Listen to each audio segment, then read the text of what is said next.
ಆಡು ಮುಟ್ಟದ ಸೊಪ್ಪಿಲ್ಲ ನಿನ್ನ ಮೆಚ್ಚದವರ್ಯಾರಿಲ್ಲ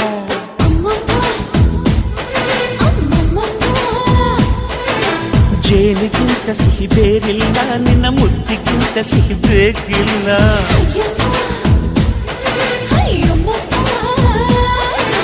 ಕಣ್ಣು ಕುಕ್ಕುವ ಬೆಚ್ಚಿ ಬೀಳುವ ಅಂದವಾದ ಹೆಣ್ಣು ರುಚಿ ರುಚಿಯ ಬಾಯಿ ಚಪ್ಪರಿಸ ಸಿಹಿಯಾದ ಹೆಣ್ಣು ಅಯ್ಯೋ ತಿಂದು ಬೇಗಿದರು ಆಸೆ ತೀರದ ಪಂಚಾಮೃತ ಇವಳು ಅಮ್ಮಮ್ಮಮ್ಮಮ್ಮೋ ವೈದ್ಯಾರಮ್ಮಮ್ಮಮ್ಮೋ